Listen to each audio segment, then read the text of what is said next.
आइए महाराज विराजिए, आइए महाराज विराजिए, आइए महाराज विराजिए।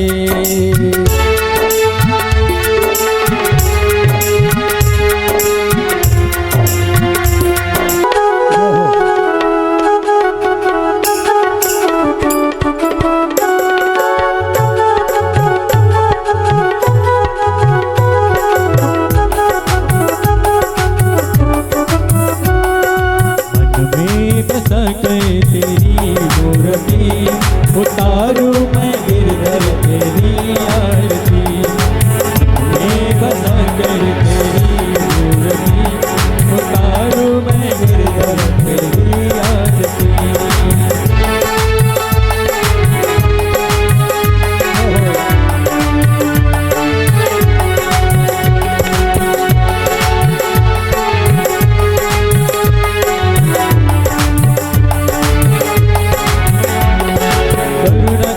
कष्ट है वो ज्ञान दो भगवान, बहु में पति नाव मेरी पार दो भगवान।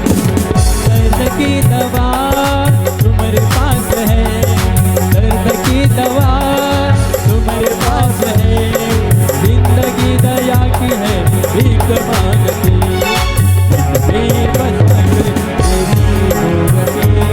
उतारो मैं गिरधर तेरी आरती।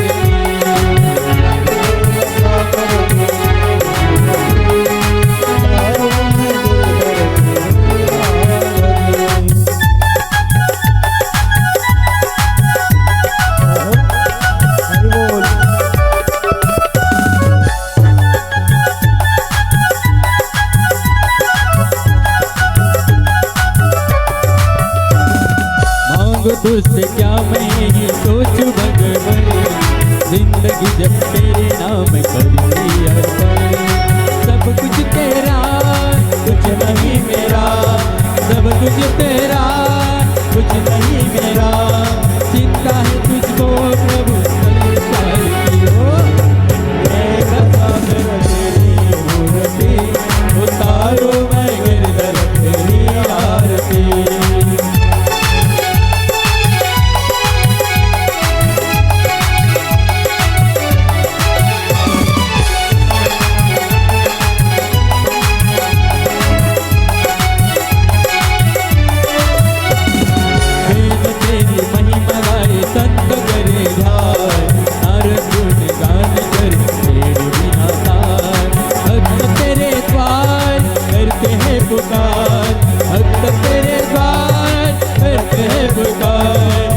कभी गाय प्रभु तेरी आरती हो, उतारो मैं गिरधर तेरी आरती, उतारो मैं गिरधर तेरी आरती, उतारो मैं गिरधर तेरी आरती। घोरम करुणावतारम संसार सारम जगेन्द्रारम सदा वसन्तं हृदयारविन्दे भवं भवामि सहितं नमामि। कर्पूरनीराजनं धूपं दीपं समर्पयामि, गालिलोटाङ्गन वन्दिन चरणं आनन्दपूजन भावे भवामि। तमेव माता पिता तमेव तमेव बन्धु सखा तमेव विद्याधरं तमेव तमेव सर्वं मम देवदेव।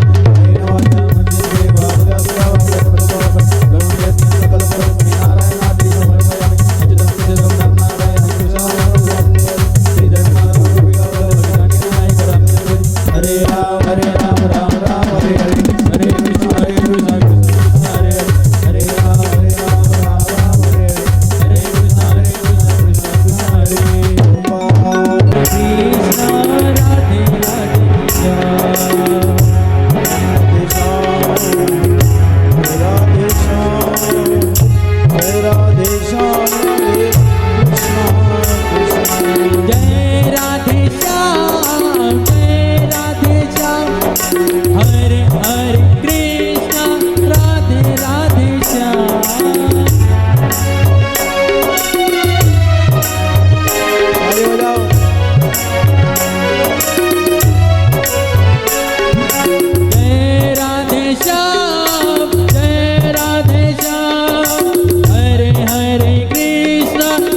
राधे राधे श्याम जय राधे श्याम जय राधे श्याम हरे हरे कृष्णा जय राधे श्याम जय राधे श्याम जय राधे श्याम हरे हरे कृष्णा राधे राधे श्याम जय राधे श्याम जय राधे श्याम हरे हरे कृष्णा राधे राधे श्याम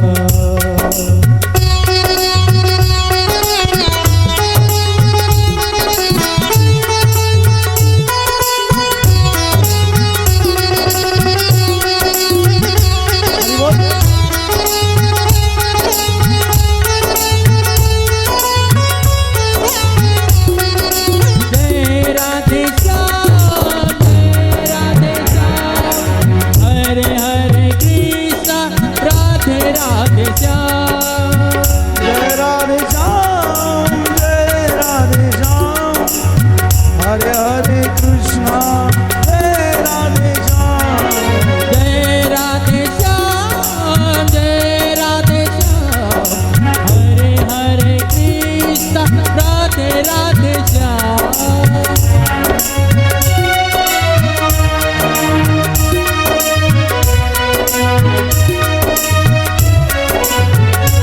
जय राधे श्याम जय राधे श्याम हरे हरे कृष्णा राधे राधे श्याम जय राधे श्याम जय राधे श्याम हरे हरे कृष्णा राधे राधे श्याम जय राधे श्याम जय राधे श्याम हरे हरे कृष्णा राधे राधे श्याम जय राधे श्याम जय राधे श्याम हरे हरे कृष्णा राधे राधे श्याम जय राधे श्याम जय राधे श्याम हरे हरे कृष्णा राधे राधे श्याम जय राधे श्याम जय राधे श्याम हरे हरे कृष्णा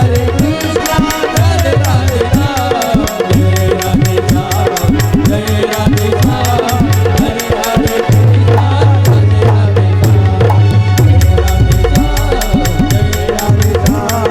हरे राधे कृष्णा राधे राधे श्याम हरे हरे कृष्णा राधे राधे श्याम हरे हरे कृष्णा राधे राधे श्याम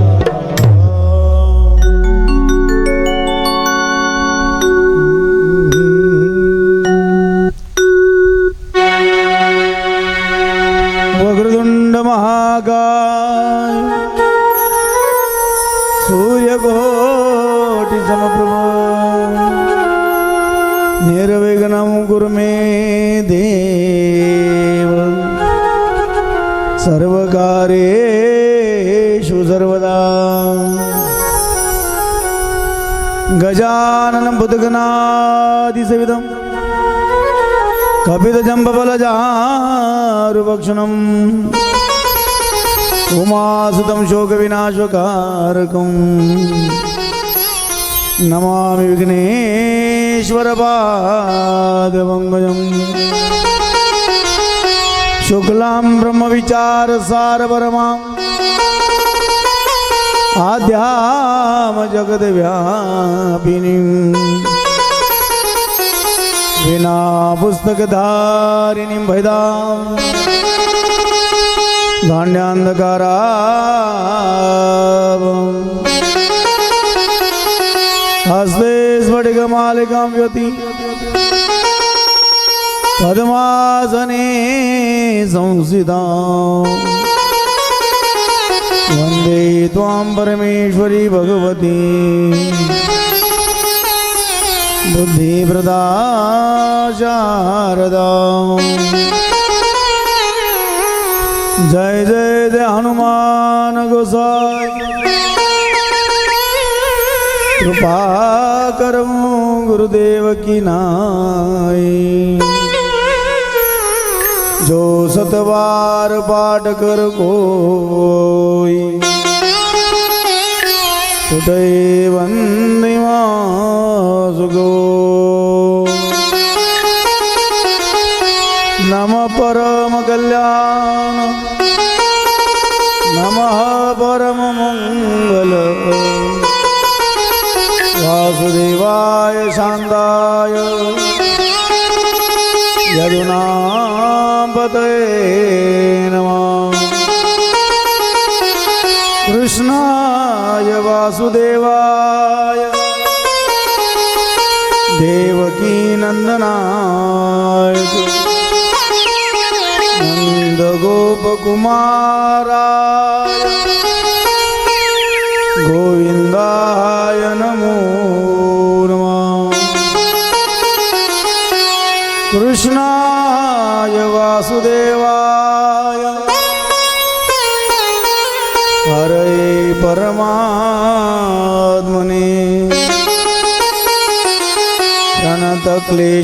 प्रणतक्लेशनाशाय गोविन्दाय नमो नमः रामाय रामभद्राय रामचन्द्राय वेदसे रघुनाथाय नाथाय सीताया पतये नमः यत्र योगेश्वर कृष्णो यत्र पार्थो धनुधरा तत्र सिंह विजयो भूति ध्रुवा नीतिर्मतिर्मम अहो महभाग्यं नन्दगोपव्रजगसां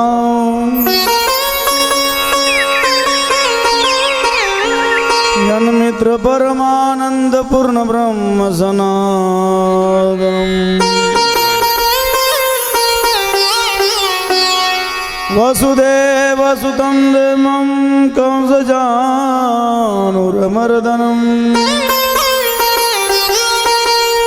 देवकी परमानन्दं कृष्णं वन्दे जगद्गुरुं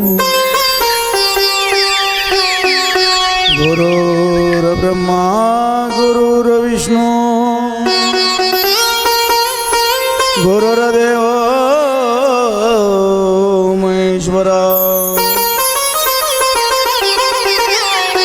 गुरु साक्षात परब्रह्म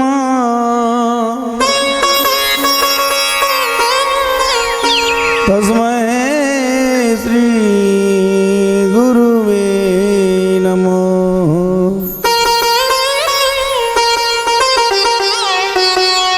लक्ष्मी कलत्रं ललिताब्जनेत्रं पुनेन्द्रभक्तं पुरभूतमित्रं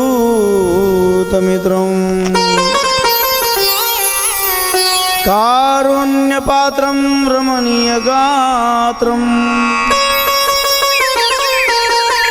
वन्दे पवित्रं वसुदेवपुत्रं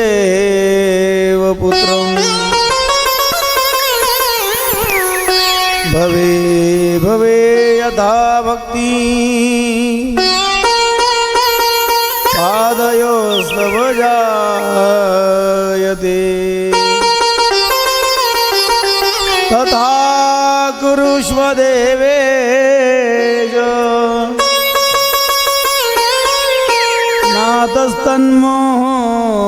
नातस्तन्मोहयत प्रभो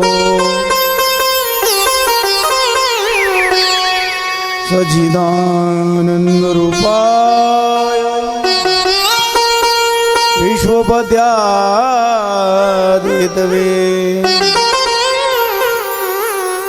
तापत्रय विनाशाय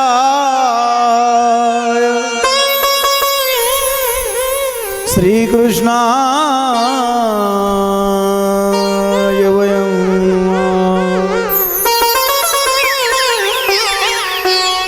नाम संकीर्तनं यस्य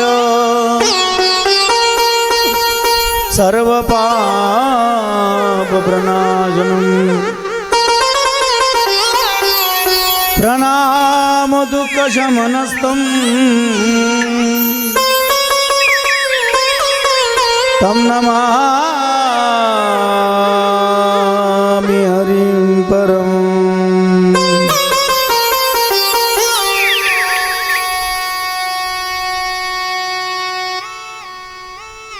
अखिल कोटी ब्रह्मांड नायक श्री पांडुरंग परमात्म्याच्या निस्सीम कृपेने सकल साधू संतांच्या कृपा आशीर्वादाने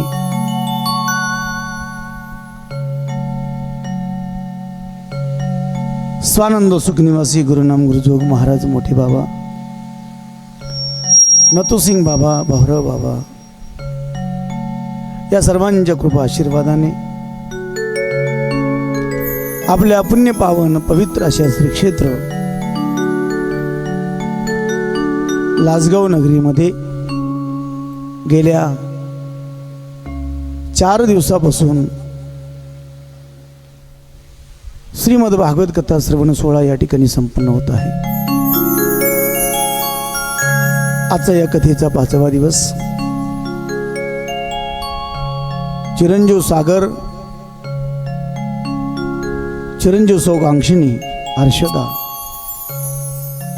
या दोघांच्या विवाह सोहळ्याच्या निमित्तानं समस्त चौधरी परिवार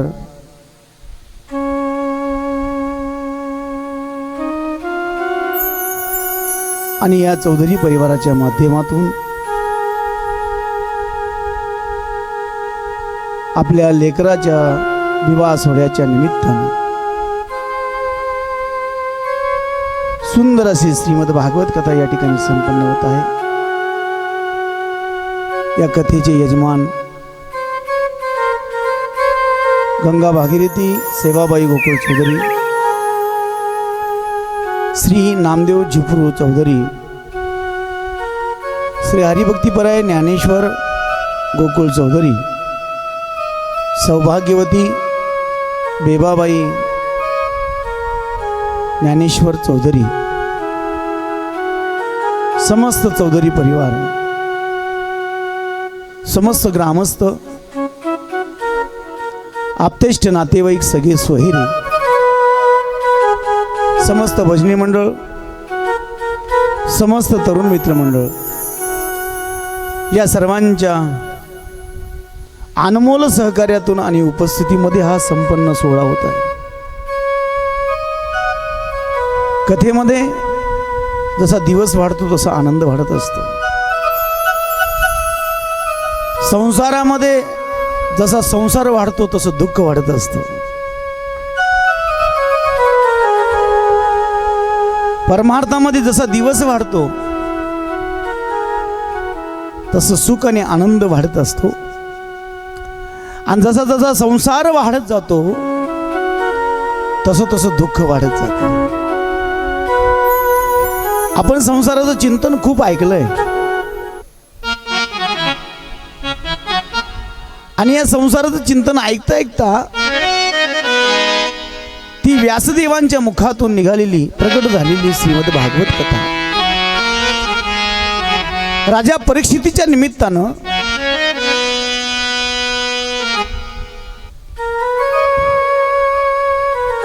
श्री शुकदेवजी भगवान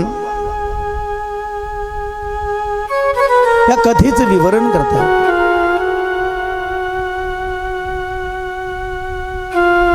आणि कथा करत असताना आपण काल पाहिलं कपिल भगवंताचं चरित्र पाहिलं. देवहूती आणि कपिल देव भगवंताचं कपिल गीतेचं चिंतन पाहिलं. पुढे मनो आणि शत्रुपेच्या पोटी आलेल्या उत्तानपाद आणि उत्तानपादाच्या पोटी आलेल्या ध्रुव बाळाचं चरित्र पाहिलं. नरकाची गती पाहिली. आणि कालच्या कथेमध्ये आपण हिरण्यकशिपूची तपश्चर्या पाहिली.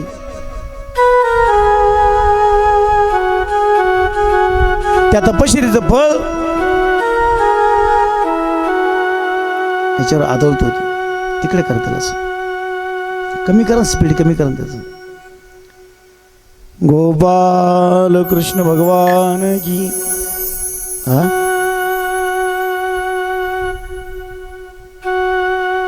गोपाल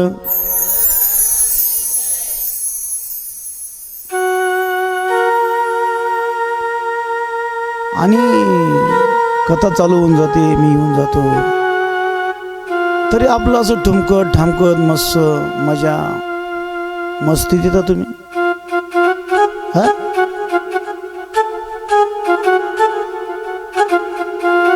त्या भगवंतावर उपकार करण्याकरता येत का माझ्यावर उपकार करण्याकरता मला कळत नाही. तुम्हाला असं वाटतंय अण्णा महाराज 4 दिवसापासून बोलत नाही आपल्याला, हा? आणि न बोलण्याचा गैरफायदा घेतात असं वाटतंय मला. तुम्ही जेवढी उशीर राहील तेवढी उशीर कथा सोडेल मी. मला बोलायचं नाही परत. आज 9:04 कथा सुरू झाली, बरोबर 1:04 कथा संपेल.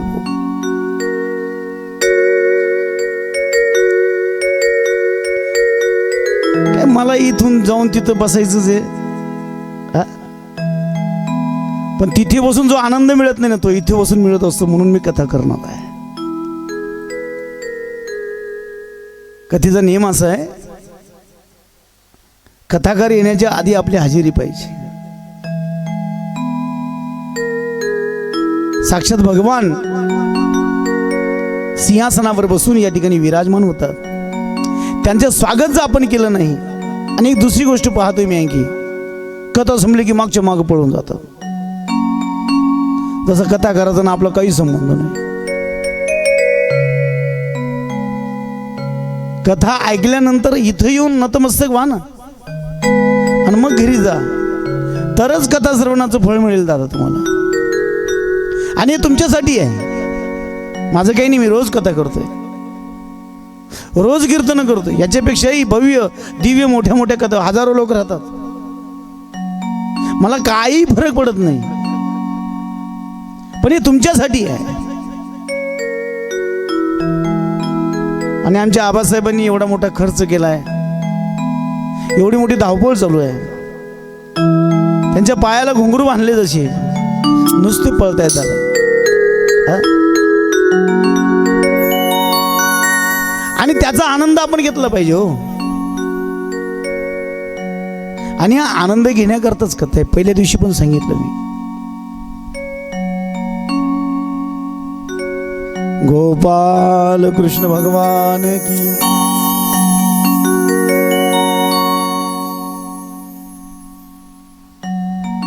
आणि हिरण्यकश्यपूची तपश्चर्या पाहिली. आता हिरण्यकश्यपूने तपश्चर्या का केली? काही वाईटातून चांगलं होत असतं, आणि चांगल्यातून वाईटही होत असतं. आता ही वाईटातून चांगलं झालं.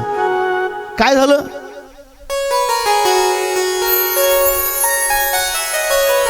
हिरण्याक्षाचा वध झाला. हिरण्याक्ष हा हिरण्यकश्यपूचा भाऊ, त्या हिरण्यकश्यपूला राग आला, आणि त्यानं तो राग मनात ठेवला. माणसानं सगळं करावं, पण राग मनात ठेवू नये बरं का. आणि राग करू नये माणसानं. आहे त्या परिस्थितीला सामोरं जावं, आणि प्रत्येकाचं समाधान जो करतो ना त्याला माणूस म्हणतात. म्हणून अंतःकरणामध्ये राग ठेवून कोणतंच कार्य करू नका. पण हिरण्यकश्यपूने मनामध्ये राग ठेवला, माझ्या भावाला यानं मारून टाकलं. आणि म्हणून हिरण्यकश्यपूने 1000 वर्ष मंद्राचल नावाच्या पर्वतावर तपश्चर्या केली. घनघोर कठोर त्या तपश्चर्येचं वर्णन भागवतामध्ये खूप विस्तृत पद्धतीने आले आहे.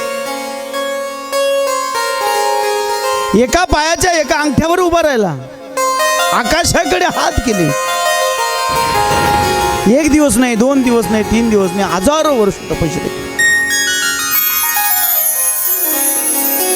त्याच्या शरीरावर वारुळाचा डोंगर झाला. आता वारुळामध्ये काय असतं महाराज? किडे मुंगे, जीव जंतू, सर्प आणि त्या वारुळातल्या जीवजंतूंनी त्या हिरण्यकश्यपूचं संपूर्ण शरीरातलं मांस खाऊन टाकलो. फक्त हाडांचा सापळा शिल्लक राहिला. पण हल्ला नाही मारा जागेवरून. बघा ना, एखाद्या स्त्रीला राग आला ना महाराज, त्या दिवशी घरातली कामं लवकर होतात. 40 मिनिटाचं धुणं 4 मिनिटात होतं भाऊ.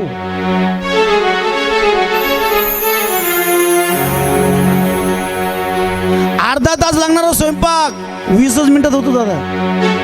कशामध्ये? रागामध्ये.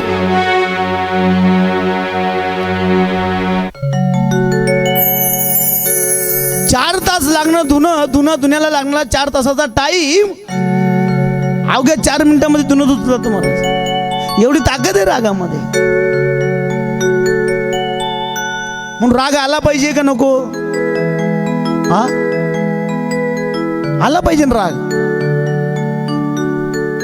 राग आला पाहिजे, पण राग आल्यानंतर त्या रागावर संयमही ठेवता आला पाहिजे ना.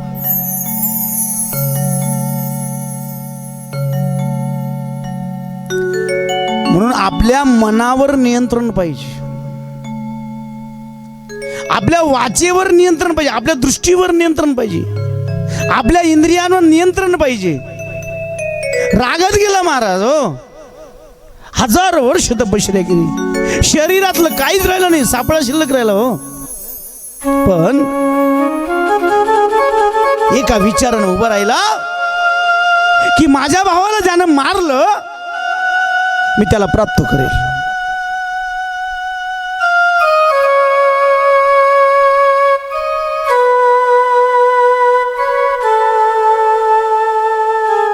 हजार वर्ष झाली.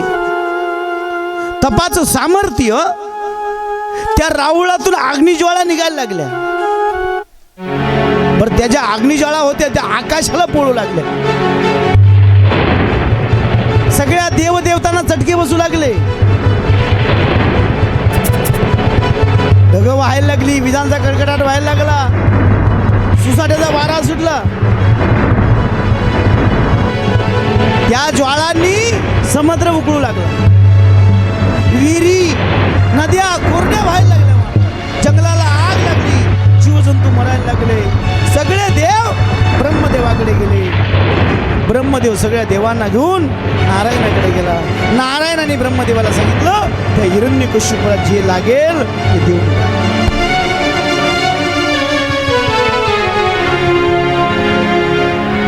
ब्रह्मदेव पोचले. जिथून ज्वाळा निघत होत्या, अग्नी निघत होता, धूर निघत होता, त्या वारुळाच्या डोंगरासमोर उभा राहिला. कमंडलूतलं पाणी घेतलं हो, आणि ते पाणी शिंपडलं, मंत्राने अधिग्रहित केलं. त्या रावळाचे 2 तुकडे झाले आणि त्याच्यातून सुंदर हिरण्यकश्यपूचा बलदेह बलाढ्य देव बाहेर पडला. हिरण्यकश्यपूने ब्रह्मदेवाला हात जोडले, देवा माझ्यावर फार मोठी कृपा केली. ब्रह्मदेव म्हटलं मी नाही. ब्रह्मदेव म्हटलं मी नाही कृपा केली. कृपा करणारा या जगामध्ये नारायण आहे, तो भगवंत आहे. त्याच्या कृपेशिवाय या जगात काहीच होत नाही. त्याच्या कृपेशिवाय हो काहीच नाही. झाडाचं पान सुद्धा हलत नाही. वृक्षाचेही पान हाले जाची सत्ता, हाले जाची सत्ता. वृक्षाचे पान हाले जाची सत्ता. वृक्षाची पाने हाले जाची सत्ता. राहिली अंता मग कोठे, राहिली अंता मग कोठे. वृक्षाचे पान आले जाते, वृक्षाचे पान आले वृक्षाची या पाने आले ज्याची सत्ता वृक्षाची या पाने आले ज्याची सत्ता आले ज्याची सत्ता. त्याच्याशिवाय या जगामध्ये काही चालत नाही. त्या नारायणाने मला इथे पाठवलं. तुझी तपश्चर्या पाहून नारायण भगवान प्रसन्न झाले आणि त्या नारायण भगवंताने सांगितलं की हिरण्यकशिपूला जे लागेल ते देऊन टाक. देव देण्याकरता कधीच कुचराई करत नाही. ते काम आपल्याकडे आहे. असूच तसूच इथलूच जमायला लागली बरं मला थोडी थोडी गुजर भाषा.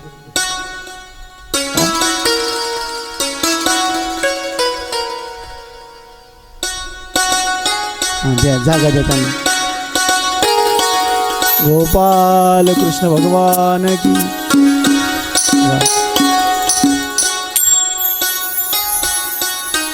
ऐका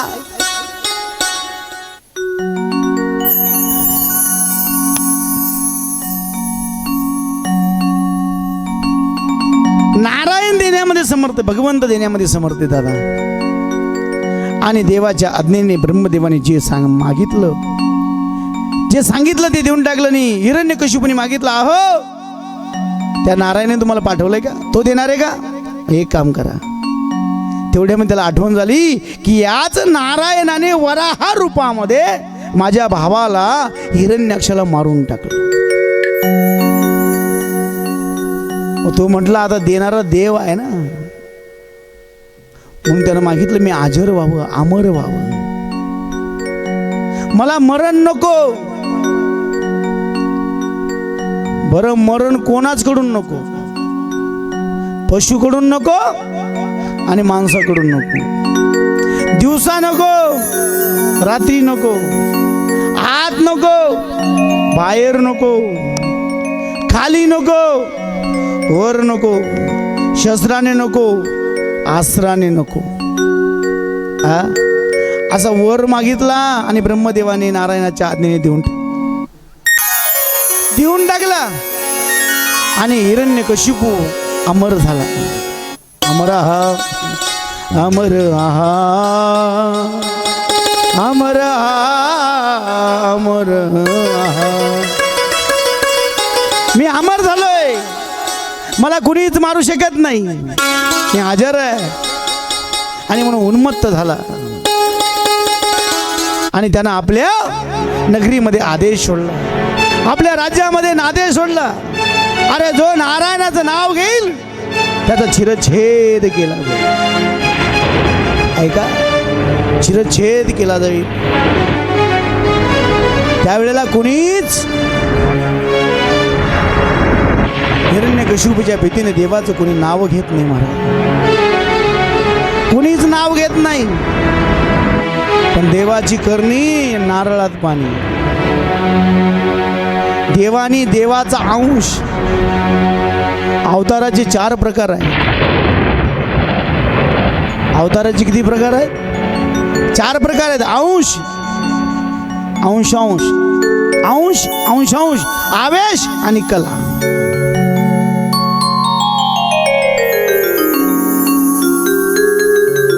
तुम्ही आम्ही अंश रूपाने आहोत. तुम्ही आम्ही कोणाचे अंश आहोत? त्या भगवंताचे अंश. अंशांश आपल्यापासून निर्माण झाले, ते भगवंताने निर्माण केले. अंशांश, आवेश आणि कला, अशी अवताराचे 4 प्रकार आहेत. म्हणून भगवंताच्या अंशापासून हिरण्यकशिपूच्या घरी जन्म घेण्याचं ठरलं झालं.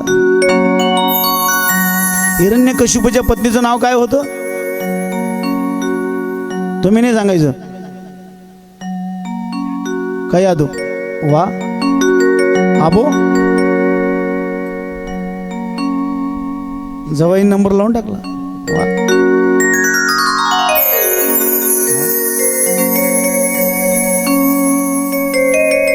त्यांच्या वडिलांच्या वर्ष श्राद्धाच्या निमित्तानं त्यांनी सुद्धा त्यांच्या घरी भागवत कथा केली. आणि एक कथेतूनच माहिती पडतो बरं का, श्रवणातून. हा. आणि पाहता पाहता कयादूच्या पोटी नारायणानं अंश रूपानं भक्त प्रल्हादाच्या रूपानं अवतार घेण्याचं ठरवलं. पण कोणाच्या घरी गेला? ज्याला देव चालत नाही त्याच्या घरी. हा? ज्याला देव चालत नाही त्याच्या घरी जायचं निघाला. पण बघा ना, बघा कयादूच्या पोटी जन्माला आला. आणि एक दिवशी गर्भ वाढत होता आणि त्या गर्भामध्येच महाराज भक्त प्रल्हाद भजन करत होता. श्रीमन्नारायण नारायण हरे हरे, नारायण नारायण हरे हरे, श्रीमन्नारायण नारायण हरे हरे, श्रीमन्नारायण नारायण हरे हरे. ओम नमो नारायण, ओम नमो नारायण, ओम नारायण. हरि ओम खाली बजा. नमो आओ सब. नारायण, खाली खाली. हरि ओम नमो नारायण, हरि ओम नमो नारायण. ओम नमो नारायण, ओम नमो नारायण. हरि ओम नमो नारायण, हरि ओम नमो नारायण, हरि ओम नमो नारायण. नारायण नारायण श्रीमन्नारायण नारायण हरे हरे, नारायण नारायण हरे हरे, श्रीमन्नारायण नारायण हरे हरे, नारायण नारायण हरे हरे, स्वयं नारायण नारायण हरे हरे, भजन नारायण नारायण हरे हरे. भजन नारायण नारायण हरे हरे. आणि महाराज कयादूच्या पोटामध्ये, कयादूच्या गर्भामध्ये भक्त प्रल्हाद भजन करतोय. श्रीमन्नारायण नारायण हरे हरे, नारायण नारायण हरे हरे. एक दिवशी महाराज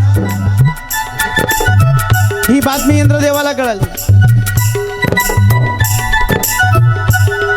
आणि इंद्रदेव म्हटला नारायणाची फजिती केली पाहिजे. हा? म्हणून इंद्रदेवानं कयादूची, हिरण्यकशिपूची बायको कयादूच पळवली महाराज.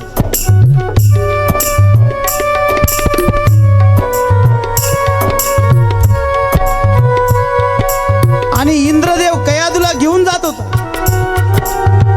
एवढ्यामध्ये नारद भगवान आडवे झाले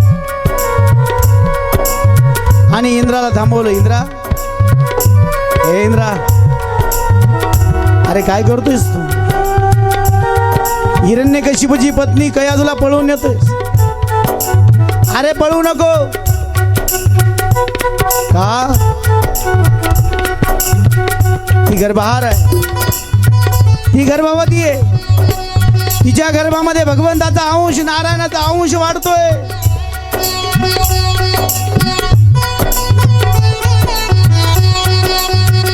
आणि शेवटी नारदाने कयादूच्या, हिरण्यकशिपूची पत्नी कयादू इंद्राच्या तावडीतून सुटका केली आणि तिला आपल्या आश्रमामध्ये ठेवलं. नीट आहे का?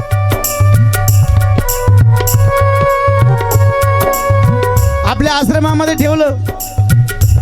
कयादू म्हटली, अहो हे माझं गर्भातलं पोरग जन्माला आल्याबरोबर गर्भात आल्यापासून भजन करतंय आणि माझ्या मालकाला भजन आवडत नाही. असे बरेच हिरण्यकशिपू आहेत, त्यातले देव आवडत नाही, त्यातले भजन आवडत नाही, त्यातले कथा आवडत नाही. हा, त्यांना फक्त रविवारच आवडतो. हा,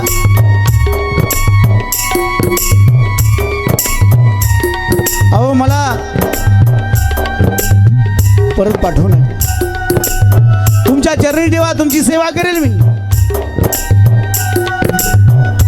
आणि नारदांनी मान्य केलं, कयादूला आश्रमामध्ये ठेवलं. पण आमच्या नारदांचं काय होतं महाराज, अखंड खंडेना जीवन रामकृष्ण नारायण, दिनरजनी हाची दंदान गोविंदाचे पवाडे. दिवस रात्र नारायणाचं भजन करायचे. नारायणा नारायणा कृष्ण गोविंद गोपाल नारायणा हरि बोल. नारायणा नारायणा कृष्ण गोविंद गोपाल नारायणा. हे नारायणा नारायणा कृष्ण गोविंद गोपाल नारायणा हरि बोल. नारायणा नारायणा कृष्ण गोविंद खड़े हो जाओ. गोपाल नारायणा. नारायणा नारायणा कृष्ण गोविंद गोपाल नारायणा. जगह पे नचो, जगह पे. नारायणा नारायणा कृष्ण गोविंद गोपाल नारायणा. कृष्ण गोविंद गोपाल नारायणा. कृष्ण गोविंद गोपाल नारायणा. कृष्ण गोविंद गोपाल नारायणा. कृष्ण गोविंद गोपाल नारायणा. कृष्ण गोविंद गोपाल नारायणा. कृष्ण गोविंद गोपाल हरि बोल. नारायणा. हे नारायणा नारायणा गोपाल नारायणा नारायणा कृष्ण गोविंद गोपाल नारायणा.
आज के आनंद की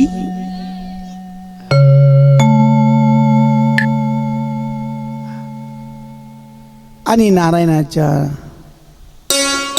अंशातून निर्माण झालेला कयादच्या उदरी विराजमान झालेला भक्त प्रल्हादाच्या गर्भावर संस्कार होऊ लागले. का? नारद भगवंताचं अखंड चिंतन चालायचं आणि कयादच्या पोटी भक्त प्रल्हादाचा अवतार झाला आणि तो जन्माला येताच भजन करायला लागला. हिरण्यकशिपूने खूप प्रयत्न केले, काल बघितले आपण. त्याला उन्मत्त हातीच्या खाली दिलं, उकळत्या तेलात टाकलं, शस्त्रास्त्रांचे वार केले, विष पाजलं, विषारी सापांच्या समूहात टाकलं, मगरींच्या समुद्रामध्ये फेकलं, पर्वताच्या कड्यावरून फेकून दिलं. पण जो भजन करतो त्याच्या पाठीमागे नेहमी देव उभा राहतो, मागे पुढे उभा राहे सांभाळ. म्हणून माणसानं अखंड भजन करावं. भजनामध्ये खूप मोठी ताकद आहे महाराज. बळे भूत बाधा धड धड धड धड हे दुड दुड दुड दुड धड धड धड धड दुड दुड दुड दुड पळ सुटला कळी काळा बापुडिया रे. शिवनाम शीतळमुखी सेवी पाका पडिया रे. म्हणून सतत देवाचं भजन करायचं महाराज. त्याच्या पाठीमागे देव उभा राहतो.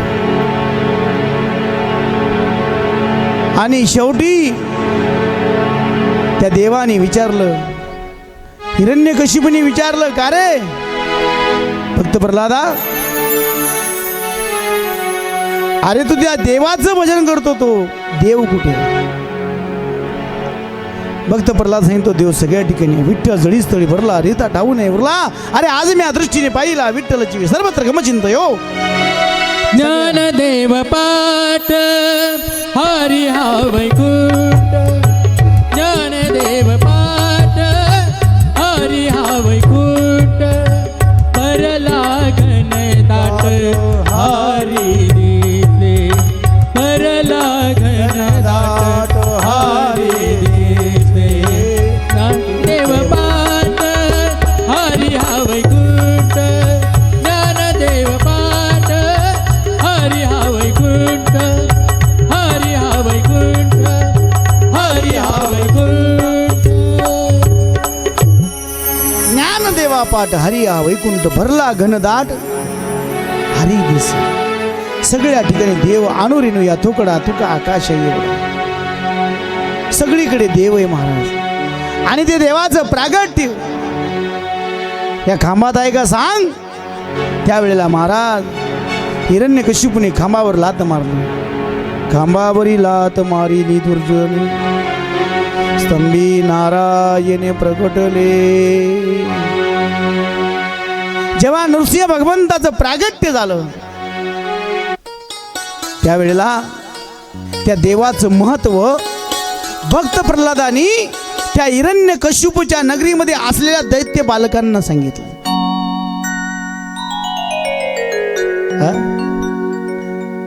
हे असुर कुमारांनो, अरे त्या भगवंताचं अस्तित्व सगळ्या ठिकाणी आहे, त्याचं भजन करा, त्याच्या भक्तीचा आनंद लुटा. आणि तो आनंद लुटण्याकरता सगळ्यांना अधिकार आहे.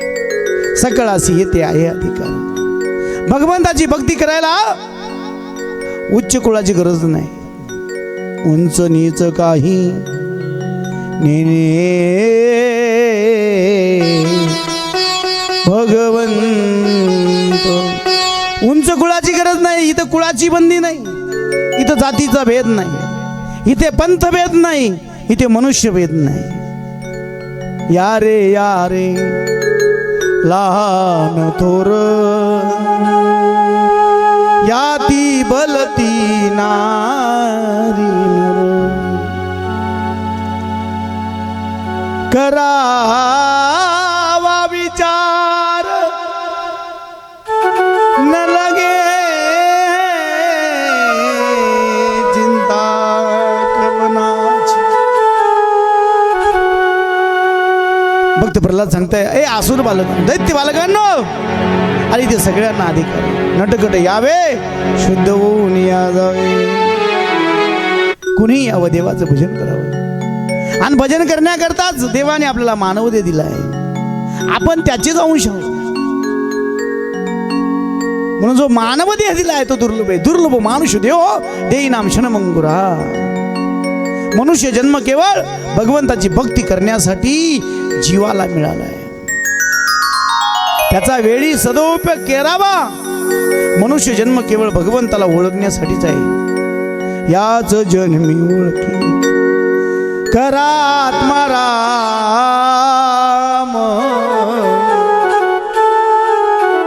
आरती भगवंताची ओळख करून घेण्याकरता भगवंताने आपल्याला हा मनुष्य देह दिला. आपल्या पूर्व कर्मानेच सुख दुःख प्राप्त होते. सुख मिळवण्याकरता प्रयत्न करायची गरज नाही, दुःख मिळवण्याकरता प्रयत्न करायची गरज नाही. ते आपोआप मिळतं महाराज. आपल्या पूर्व कर्माने, पूर्व प्रारब्धाने, पूर्व संचिताने आपल्याला या संसारामध्ये मानव देहामध्ये आल्यानंतर सुख आणि दुःख मिळत असतं. पण आपण विचार नाही करत. करावा विचार. विचार केला पाहिजे, मला हा मानव देह लासगाव मध्ये का मिळाला, हिंदू धर्मातच का मिळाला, मानवाचा देह का मिळाला, मलाच का ऐश्वर्य मिळालं, मलाच का सोन्याचं सिंहासन मिळालं.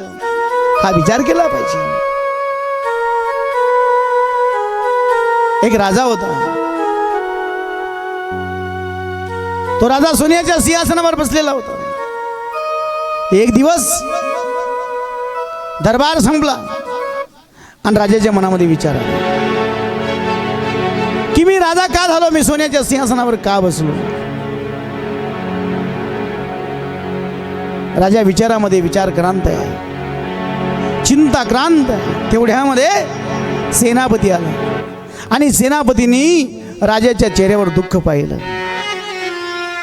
आणि राजाला विचारलं, राजे सरकार, अहो तुम्ही चिंतातुर का, तुमच्या चेहऱ्यावर दुःखाची छटा काय झालं. काही नाही रे, मी सहज विचार केला, माझ्या मनाला विचारलं, मी राजा का झालो, मी सोन्याच्या सिंहासनावर का बसलो, मला एवढं ऐश्वर्य वैभव का मिळालं.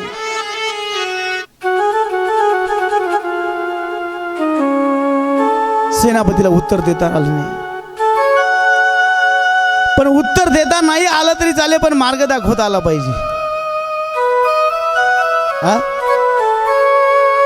निदान कुणाचं चांगलं नाही करता आलं तरी चालेल, पण कुणाचं वाईट करून. भला किसी का कर न सके तो बुरा किसी का मत करना. पुष्प नहीं बन सकते तो तुम कांटे बन कर मत रहना. भला किसी का कर न सके तो बुरा किसी का मत करना. पुष्प नहीं बन सकते तो तुम कांटे बन कर मत रहना. कांटे बन कर मत रहना. कांटे बन कर मत रहना. बन न सके भगवान अगर तुम कम से कम इंसान बनो. नहीं कभी हैवान बनो तुम, नहीं कभी शैतान बनो. सदाचार अपना न सके तो पापों में न पग धरना. पुष्प नहीं बन सकते तो तुम कांटे बन कर मत रहना. भला किसी का कर न सके तो बुरा किसी का मत करना. पुष्प नहीं बन सकते तो तुम कांटे बन कर मत रहना. कांटे बन कर मत रहना. कांटे बन कर मत रहना. फुल नाही होता आलं चालेल हो, कुणाच्या जीवनामध्ये काटा तरी हो नका. कुणाला उत्तर देता नाही आलं तरी चालेल, पण त्याला मार्ग दाखवा. सेनापतीला उत्तर देता नाही आलं पण मार्ग दाखवला. राजा, तुझ्या प्रश्नाचं उत्तर तुला मिळवायचंय ना, एक काम कर, ओ मंत्रिमंडळाची बैठक बोलव लगेच, तात्काळ तातडीची कॅबिनेट मंत्रिमंडळाची बैठक बोलवली, आपत्कालीन बैठक तात्काळ. आणि सेनापतीने त्या मंत्रिमंडळामध्ये विषय ठेवला की आपल्या राज्य सरकारना प्रश्न पडलाय, मी राजा का झालो, मला ऐश्वर्य का मिळालं, मी सोन्याच्या सिंहासनावर का बसलो. त्यावेळेला एकही मंत्री उत्तर द्यायला सक्षम नाही.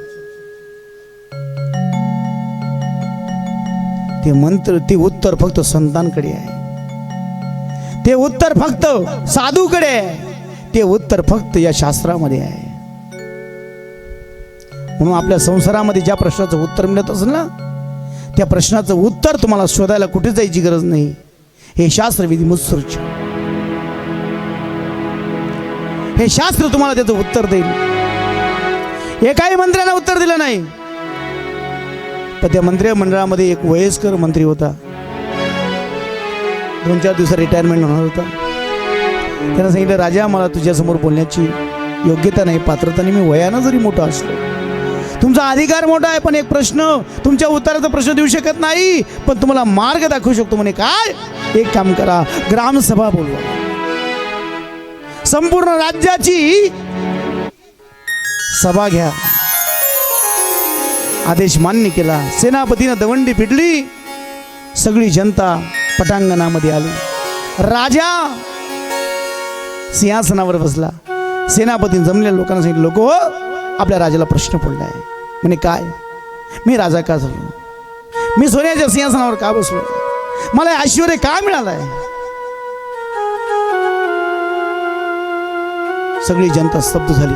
हजारो लोक होती, कोणीच उत्तर देईना. ऐका ना,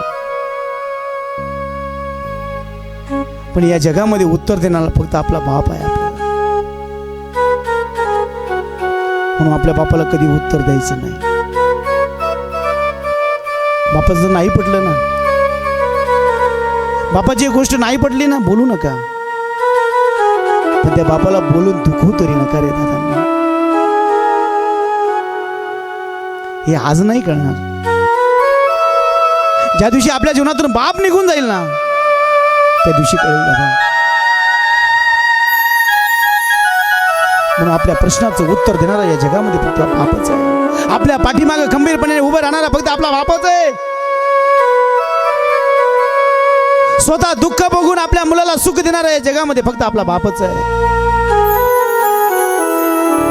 स्वतः फाटका बनेल घालेल, पण मुलाला नवा कोरा बनेल देईल. अंगावर गुंड्या तुटलेला शर्ट घालेल, पण मुलाला कुर्मामधून शर्ट आणून देईल. अरे पायातल्या चपलेला रोज खिळा ठोकेल हो, तीच चप्पल वर्षानुवर्ष मागे घालेल, पण माझ्या लेकरा करता बाटाच्या शोरूम मधून 1000 रुपयाचा बूट आणून दिल हो. का? माझा मुलगा समाजामध्ये सन्मानाने आणि उंच मानेने जगला पाहिजे. ही धारणा फक्त आपल्या बापामध्येच असते. नाही का? बाप स्वाभिमानी बाना, बाप कनकर कना, त्याच्या हृदयात रे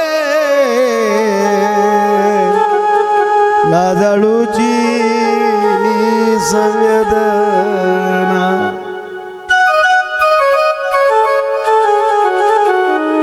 बाप स्वाभिमानी बाळा, बाप कनकर कना, त्याच्या हृदयात रे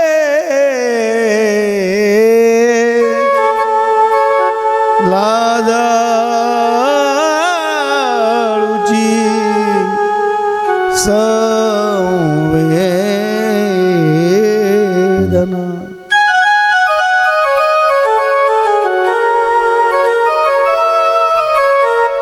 आणि म्हणून तो एक वयस्कर म्हातारा उठला. धोतर फाटलं होतं, शर्ट फाटला होता. शेवटी बसला होता हजारो लोकांमध्ये, उभा राहिला, राजाला हात जोडले. राजा, तुझ्या प्रश्नाचं उत्तर देण्याची योग्यता माझ्यात नाही आहे, पण तुला एक मार्ग दाखवतो. एक काम कर, तुझ्या प्रश्नाचं उत्तर तुला पाहिजे असेल ना, तर त्याच्यासाठी तुला संसार सोडावा लागेल, सिंहासन सोडावं लागेल, सर्व संघ परित्याग करावा लागेल, तुळशी पत्र ठेवावं लागेल, त्याच्याशिवाय तुला उत्तर मिळणार नाही. सांगा बाबा, मार्ग सांगा. राजा उभा राहिला आणि त्या बाबांनी मार्ग सांगितला. तुला जर तुझ्या प्रश्नाचं उत्तर पाहिजे असेल तर जंगलात जा, वनात जा, वनगमन कर. त्या वनगमनाच्या वाटेवर तुला साधू भेटतील, संत भेटतील, आणि ते साधू संत तुझ्या प्रश्नाचं उत्तर देतील रे. राजानं तात्काळ तुळशीपत्र घेतलं, पाणी सोडलं, राज्य सोडलं, सिंहासन सोडलं, सर्व संघ परित्याग केला आणि जंगलाच्या वाटेने निघाला, चालायला लागला. तेवढ्यामध्ये त्याला एक साधू भेटला. त्या साधूला पाहिलं, तो साधू काय करत होता. तो साधू एका विस्तवाच्या निखाऱ्यासमोर, ढिगाऱ्यासमोर बसला होता आणि त्याच्यातले निखारे बका बका बका बका बका बका खात होता. राजा पोचला, साधूने पाहिलं आणि साधूनं सांगितलं अंतर्ज्ञानानं की तुझ्या प्रश्नाचं उत्तर माझ्याकडे नाही, मला भूक लागली, मला निखारे खाऊ दे. म्हणून राजा साधूच्या सांगण्यानंतर पुढे गेला.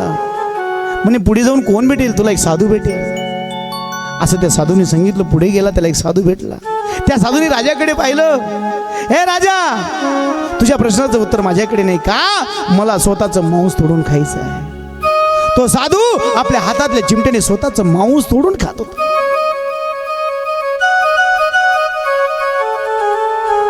मग मला कोण मार्ग दाखवेल, कोण माझ्या प्रश्नाचं उत्तर देईल. त्यावेळेला त्या साधूनं सांगितलं, एक काम कर, सूर्य अस्ताला चाललाय, रात्र होते, सूर्य उदय होणार आहे उद्या. सूर्य उदयाच्या आत त्या डोंगराच्या पलीकडे एक झोपडी आहे, त्या झोपडीमध्ये एक स्त्री आहे, त्या स्त्रीच्या पोटी एक मुलगा जन्माला येणार आहे आणि तो मुलगा जन्माला आल्यानंतर सूर्य उदय झाल्यानंतर मरणार आहे, पण तोच मुलगा तुझ्या प्रश्नाचं उत्तर देणार आहे.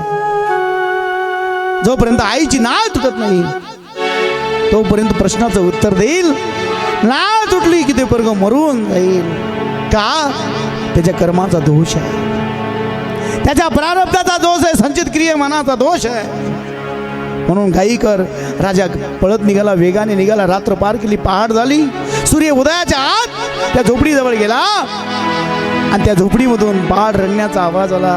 राजानं आवाज दिला, ताई त्या बाळाला तसंच आणा. तिनं वल्या बाळंतामध्ये बाळाला आणलं, राजाच्या समोर उभं केलं. राजाने बाळाकडे पाहिलं, बाळाने राजाकडे पाहिलं आणि बाळ हसू लागलं, बोलू लागलं आणि राजाला सांगू लागलं, राजा अरे तुझ्या प्रश्नाचं उत्तर, तुझा प्रश्न विचार, तुझ्या प्रश्नाचं उत्तर फक्त माझ्याकडे आहे, पण कुठपर्यंत? जोपर्यंत आईची नाळ तुटत नाही तोपर्यंत, सूर्योदय होत नाही तोपर्यंत, कारण मी मरणार.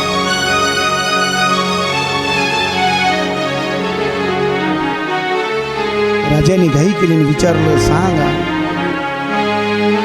मी सोन्याच्या सिंहासनावर का बसलो, मला ऐश्वर्य का मिळालं, मी राजा का झालो? ते बाळ बोलू लागलं महाराज. आणि बोलू लागल्यानंतर त्यानं सांगितलं, तुला सभेतून ज्यानं पाठवलं ना तो वयस्कर म्हातारा आपला पूर्वजन्मातला बाप आहे. आपला बापच आपल्याला मार्ग दाखवत असतो. आज मी या गादीवर बसलोय ना, या सिंहासनावर बसलोय ना, आज ही माझ्या वडिलांची कृपा आहे, ही माझ्या आईची कृपा आहे. तर माझा बाप जन्माला आला नसता, माझ्या आईच्या पोटी मी जन्माला आलो नसतो, तर कदाचित मला हे सिंहासन मिळालं नसतं. का? माझ्या बापाने मला मार्ग दाखवला.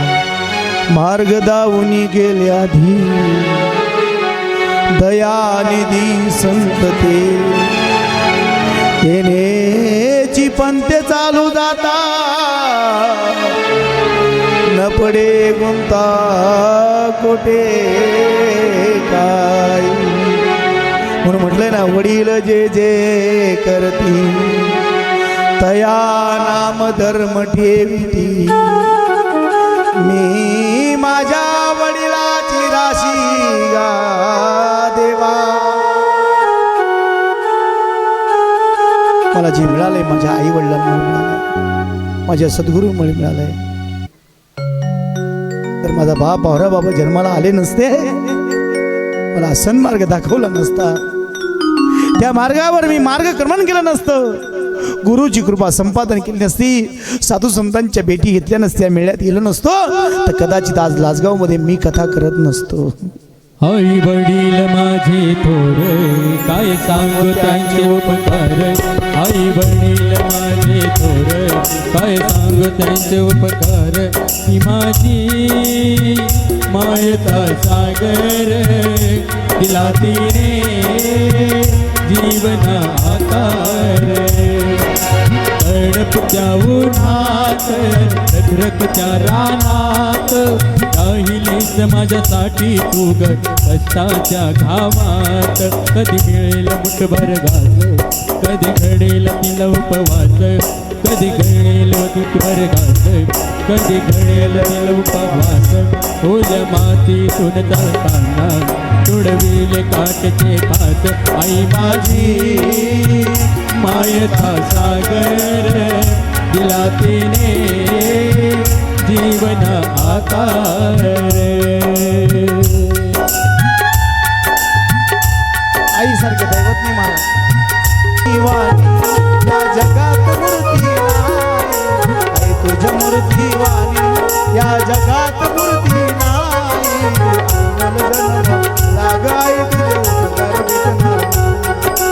अनमोल जन्म लागाय तुझे उपकार भेटणार. बाळपणी मी खेळ खेळता दिसत होत ताना, बाळपणी मी खेळ खेळता दिसत होत ताना. अमृताऊनी गोड तू बाजूलाच पाना. तुझ्या या उपकाराची हो त्या उपकाराची कधी जाणीव झाली नाही, कधी आठवण आली नाही. अनमोल जन्म लागाई तुझे उपकार भेटणार नाही. अनमोल जन्म दिला गाई तुझे उपकार फिटणार नाही. अनमोल जन्म दिला गाई तुझे उपकार फिटणार नाही. आणि माझ्या जगामध्ये आईचे आणि बापाचे खूप मोठे उपकार आहेत. म्हणून आपल्याला मार्ग दाखवतो बाप, आपल्याला तळहाताच्या बोडाप्रमाणे सांभाळते ती आई असते. म्हणून जगामध्ये सगळ्यांना विसरा, पण जगामध्ये आई बापाला कधी विसरू नका महाराज. तुकाराम महाराज म्हणतात, तुका म्हणे विसरू काही तुझं वो आई विठ्ठले. तुकाराम महाराज म्हणतात, मी सगळ्यांना या जगामध्ये विसरू शकतो, ज्यांच्या पोटी जन्माला आलोय, ज्यांचा अंश आहे त्या पांडुरंगाला आणि त्या नाथा नको रे अंतरू. नाथा नको रे अंतरू. तुझिया कासेचे वासरू. तुझिया कासेचे वासरू. नाथा नको रे अंतरू. नाथा नको रे अंतरू. ज्ञानदेवी ही समाधी. ज्ञानदेवी ही समाधी. जडो मन वृत्ती ही अवघी. जडो मन वृत्ती ही अवघी. नामा भेटे ज्ञान देवा. ज्ञान देवा.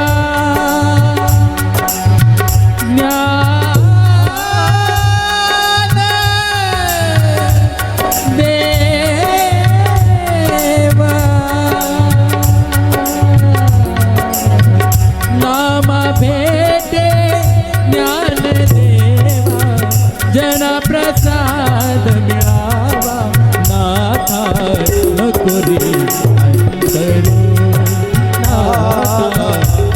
रे अंतरू नाथा नको रे अंतरू. गोपाल तुम्ही ठरवून आले का हा? गोपाल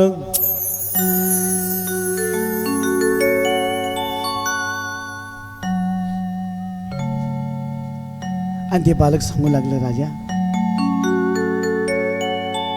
हे राजा तुला जो प्रश्न पडलाय त्या प्रश्नाचं कारण एकच आहे तुला ज्याने पाठवलं माझ्यापर्यंत तो आपला पूर्वजन्मातला बाप आहे तुला जो पहिला साधू भेटला निखारे खाणारा तो आपला 1 नंबरचा भाऊ आहे 2 नंबरचा साधू जो मांस तोडून खाणारा भेटला तो आपला 2 नंबरचा भाऊ आहे आता मी तुझ्याशी बोलतोय ना मी आता जन्माला आलोय नाल तुटल्यानंतर सूर्य उदय झाल्यानंतर मी मरणार आहे मी तुझा 3 नंबरचा भाऊ आहे आणि म्हणे मी कोण आहे राजा म्हटला मी कोण आहे हा असं मी कोण म्हटलं का लगे फुगा फुटतो बरं का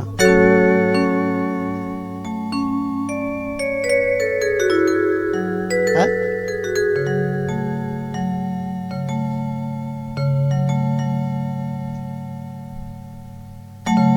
गोपाल मजा येत नाही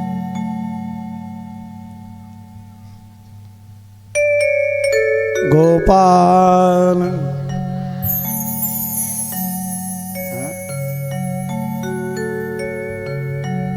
बरं याच्यात माझा काही फायदा आहे का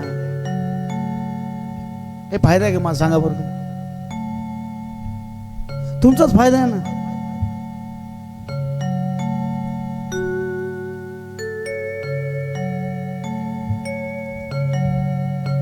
मी तुझा 3 नंबरचा भाऊ आहे राजा म्हटलं मग मी कोण आहे ऐ, मी कोण आहे इकडे बघा माझ्याकडे बघा मी कोण आहे म्हणे तो आमचा 4 नंबरचा भाऊ आहे पूर्वजन्मातला आणि पूर्वजन्माच्या कर्मानुसारच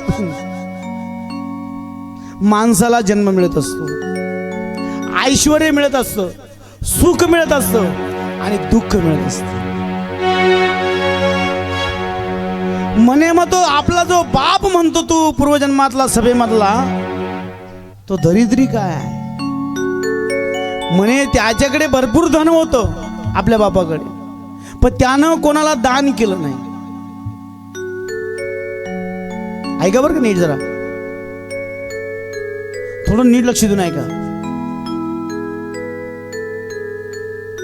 हा फुगा बांधून दे ना कुठतरी ताणच मिटून जाईल माझा गोपाल कृष्ण भगवान देऊन दे बेटा हा दे जा तुम्ही तिकडे फुगा खेळा आता बाबाला खेळू दे तिकडे हा माझा दे बांधून काय होतं विक्षेप होतं डिस्टर्ब होतं हा द्या त्याला द्या दे घे तू घे पण रडू नको आज सगळीच आली वाटतं आज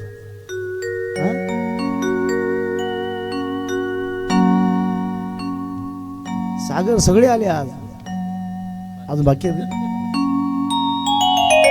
हा ना सगळेच आले आज आमच्या घरची बी आले आज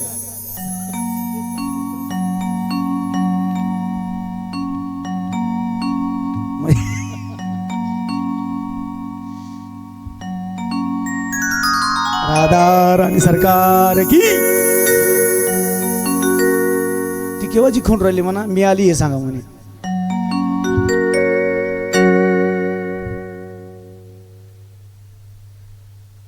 फक्त मी काल काय बोललो काय ते सांगू नका आठवतं तुम्हाला काय बोललो ऐका ना मग ज्यानं मला मार्ग दाखवला तो सभेमधला बाप तो दारिद्र्य अवस्था का भोगतोय नीट ऐका जरा तेव्हा त्या बाळानं सांगितलं की आपल्या बापाकडे खूप ऐश्वर खूप होतं, खूप संपत्ती होती, पण त्या बापानं आपल्या आयुष्यातली संपत्ती ऐश्वर कधीच दान धर्माला लावली नाही. म्हणून आपल्याकडे जे आहे ना त्याच्यातलं काही भाग का होईना दान धर्म केला पाहिजे. आणि जर नाही दान धर्म केला तर दारिद्र्य येत असतो, दुःख येत असतो, दवाखाना येत असतो, कोर्ट कचेरी येत असते, आणि नाही काही आलं तो पोरग वाम मार्गाला निघत असतो. म्हणून आपण जे कमवलंय ना त्याच्यातला 10% भाग हा धर्मा करता, संत साधू करता, त्यांच्या परिचर्ये करता तो उपयोगात आणला पाहिजे. आपल्या बापाने कधीच 1 रुपया दान धर्म केला नाही, कधी कोणाच्या मुखामध्ये अन्नाचा घास दिला नाही. म्हणून दारात आलेल्या प्रत्येक अतिथीचा सन्मान केला पाहिजे. अतिथीच्या दारात आलेल्या अतिथीला कधीच विनमुख पाठवायचं नाही. फार सुंदर सांगतात, घरी तुझी या आला भिकारी, विनमुख त्याला लावू नको. अरे ज्या संगतीने दुर्गुण वाढे त्याची संगत करू नको. ज्या संगतीने दुर्गुण वाढे त्याची संगत करू नको. ज्या संगतीने दुर्गुण वाढे त्याची संगत करू नको.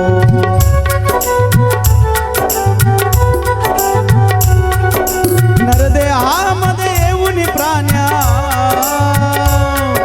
नरदेहामध्ये येऊन प्राण्या, प्रभू स्मरणाला विसरू नको, विसरू नको, विसरू नको. त्या संगतीने दुर्गुण त्याची संगत करू नको. त्या संगतीने दुर्गुण वाढे त्याची संगत करू नको. ज्या संगतीने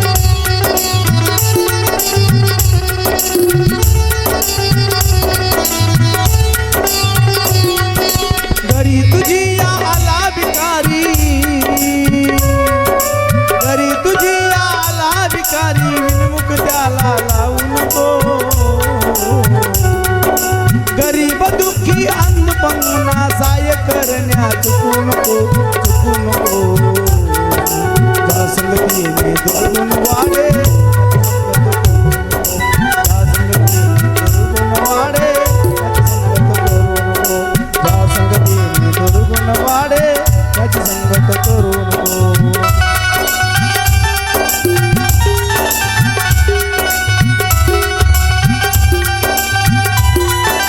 दारिद्र्य काय तर नीट ऐका. आपल्याकडे आहे पण आपण दान धर्म करत नाही. आपल्याकडे आहे पण कुणाला आपण घासभर खाऊ घालत नाही. आंधळ्या पांगळ्याला आपण कधी देत नाही. आणि म्हणून पुढच्या जन्मामध्ये आपल्याला दारिद्र्य येत असतं. अजून दारिद्र्य कशामुळे येतं ऐका. जो सट्टा लावतो, जुगार खेळतो, बेटिंग करतो, सट्टा बेटिंग जुगार हा खेळ तू खेळू नको.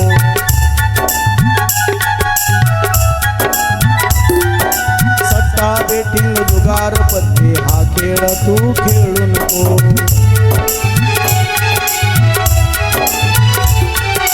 सट्टा बेटिंग जुगार पत्ते हा खेळ तू खेळू नको. हा खेळ तू खेळू, हा खेळ तू खेळू नको, हा खेळ तू खेळू नको. ज्या संगतीने त्याची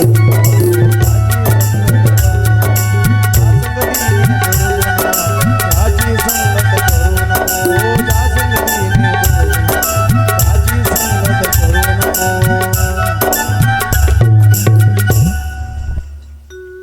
आपल्या बापानं उभ्या आयुष्यामध्ये असलेल्या ऐश्वर्याचा, संपत्तीचा उपयोग दीनदलितांकरता, दीन दुःखींकरता, अंध पंगून करता कधीच केला नाही.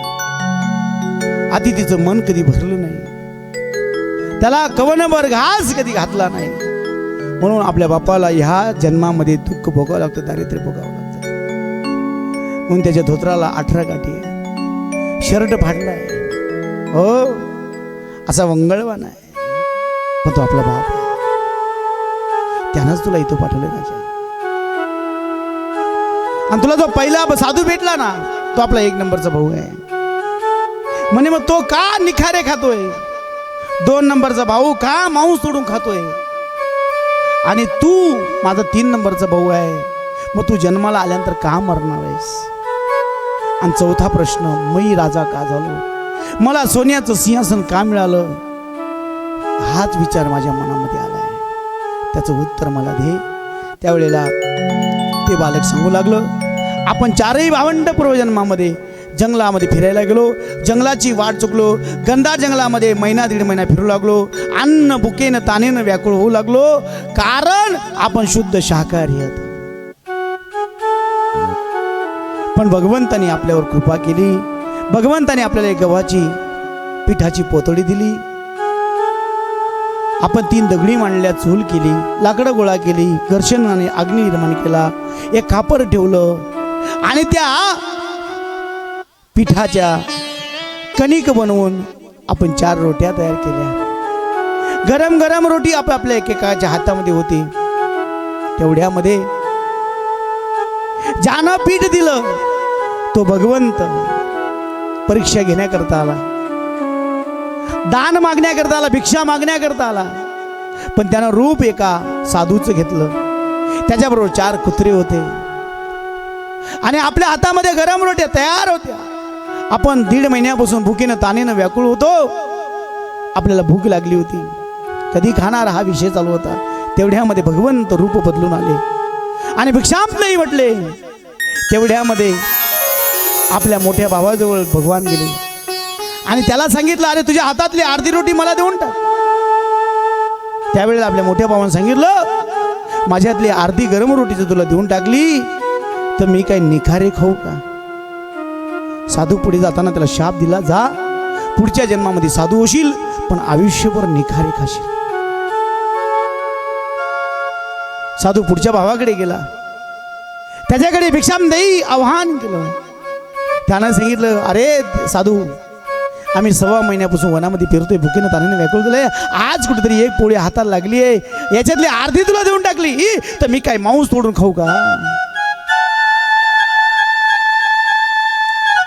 साधूनं शाप दिला, जा पुढच्या जन्मामध्ये साधू होशील पण आयुष्यभर स्वतःचं मांस तोडून खाशील.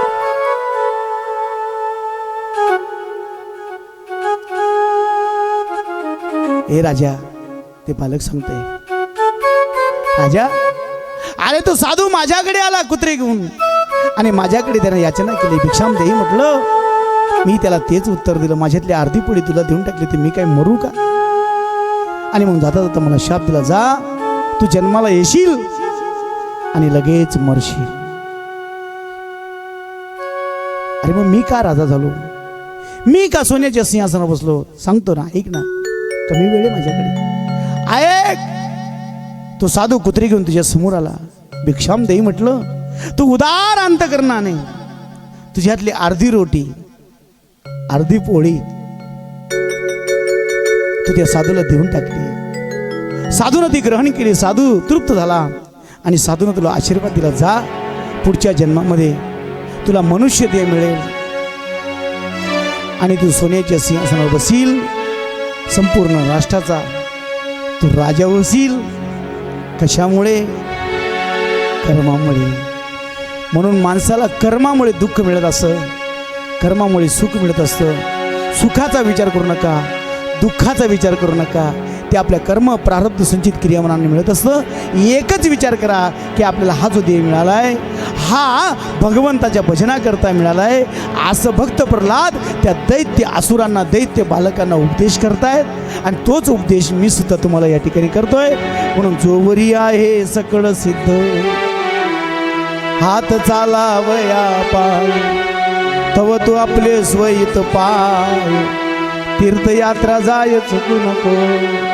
जोपर्यंत शरीर आहे तोपर्यंत शुद्ध आहे, जोपर्यंत चालतायत ना, जोवरी तोवरी. जोपर्यंत शरीर चालते तोपर्यंत भगवंताचं गुणगान करून घ्या. गुडघे गेल्यावर कोणी वारीला नेणार नाही,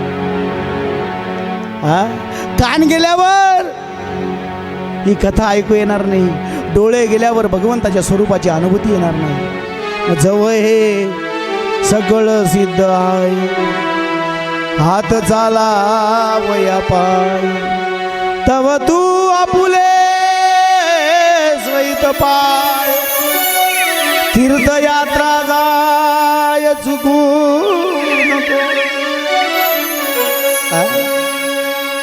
आणि म्हणून महाराज जोपर्यंत शरीर चालत तोपर्यंत परमार्थाची तातडी करा, परमार्थ करा. कुमार अवस्थेत भक्तीची गोडी लागली पाहिजे. म्हातारपणात कोणीही परमार्थ करेल हो,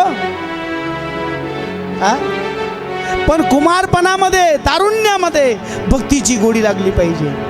तरणा भाग्यवंत नटे हरी कीर्तना,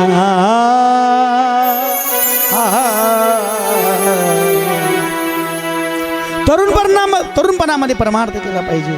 ऐका ना, कुमार अवस्थेत भक्तीची गोडी लागली पाहिजे. पुढच्या तारुण्यावर म्हातारपणावर अवलंबून राहू नये दादा.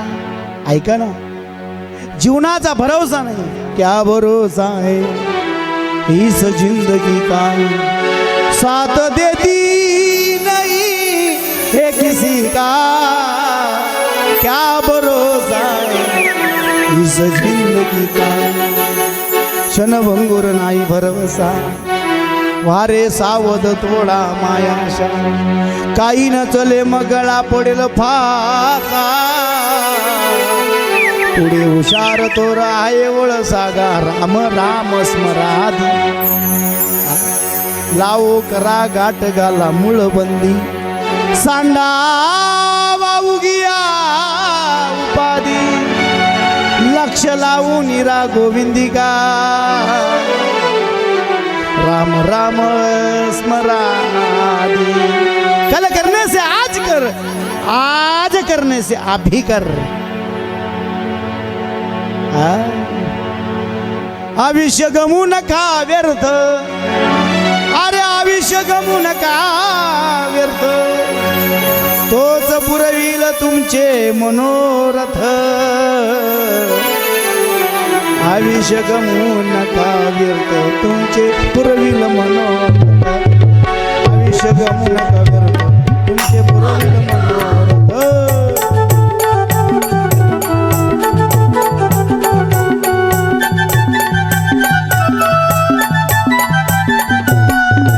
आयुष्य गमू नका व्यर्थ, तो तुमचे पुरविल मनोरथ.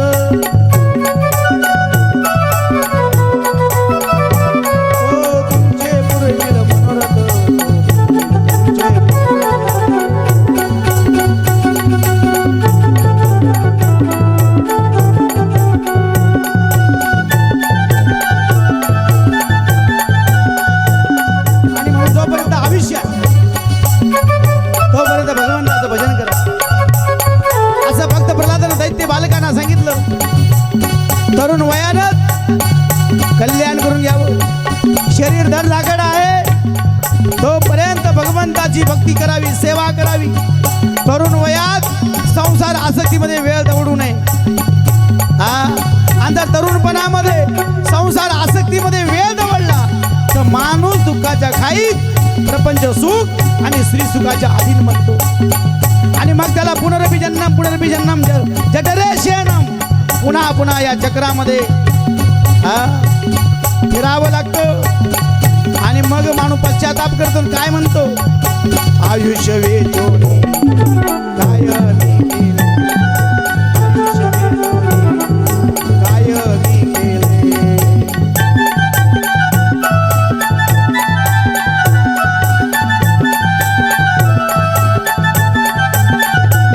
म्हणून जीवनामध्ये आयुष्य आहे तोपर्यंत भगवंताचं चिंतन करा. हित ते करावे देवाचे चिंतन, करोनिया मन भावे.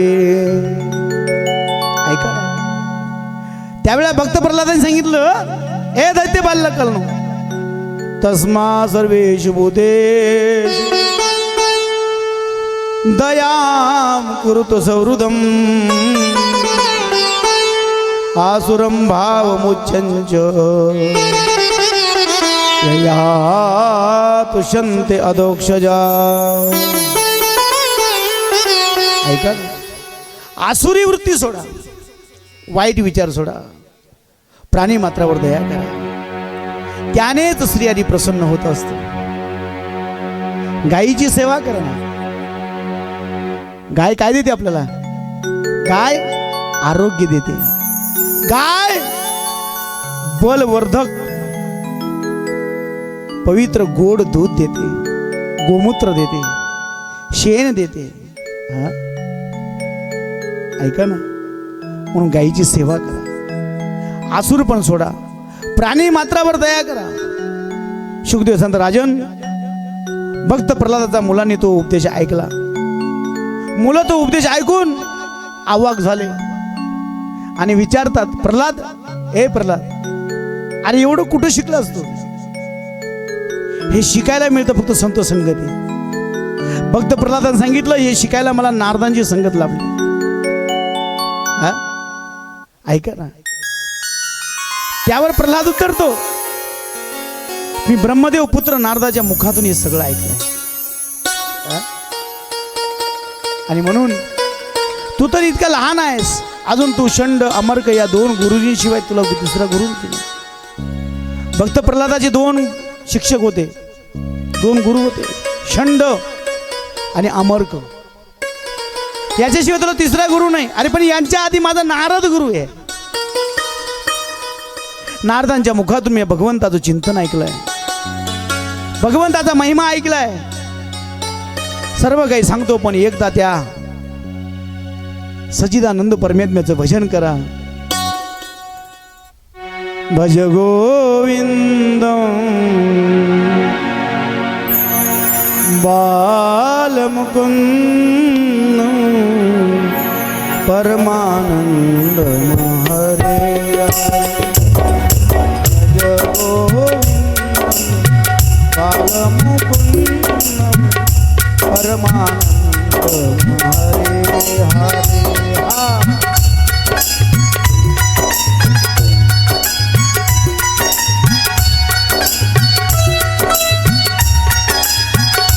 हे परमानंद हरे हरे.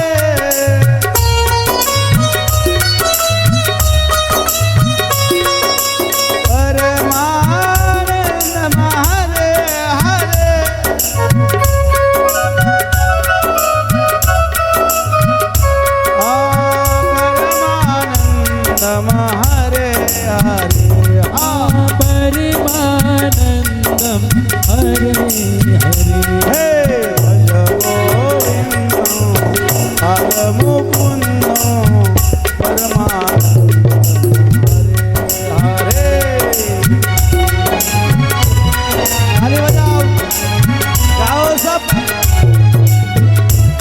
मेरे पीछे गाओ.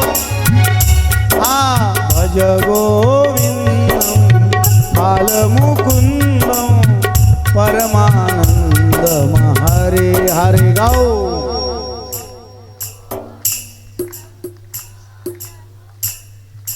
मागचा आवाज येत नाही.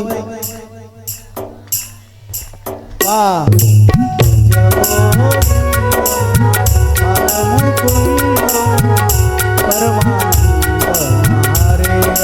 बोलो.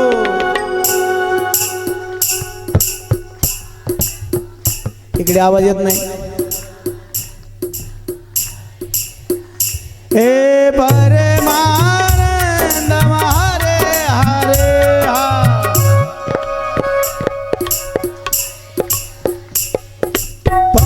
परमानंद हरे हरे.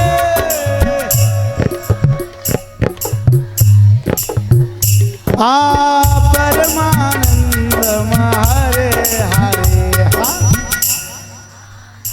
वाव.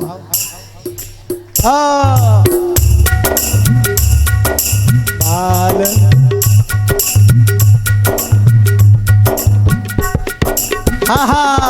भज गो. ताली. हे भज गो परमानंद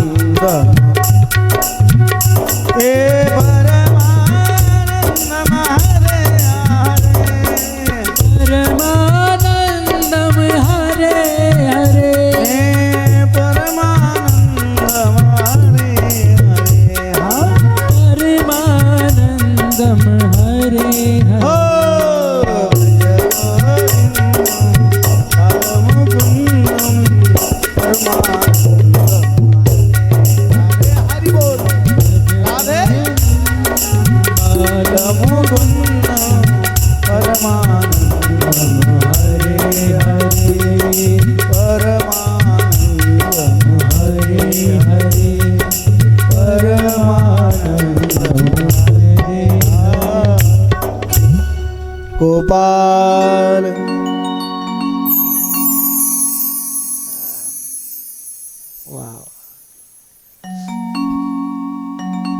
आणि त्यावेळेला भक्त प्रल्हाद सांगितलं, दैत्य बालकांनो एकदा भजन करा. हे मुलांनो, तुमची शंका बरोबर आहे. हा, मी हे सगळं नारदांच्या आश्रमामध्ये शिकलोय. मुलांनो, अरे नारदांकडनं मी काय शिकलो नाही आहे का? आत्म्याची 12 लक्षणं आहेत. तुम्हाला फक्त आत्मा माहिती आहे, पण आत्म्याची लक्षणं किती माहिती आहे का? आत्म्याची 12 लक्षणं आहेत महाराज. हो, जन्म, अस्तित्वानुभूती, वृद्धी, क्षय हे 6 विकार देहाचे आहेत. त्यांचा आत्म्याशी काही संबंध नाही.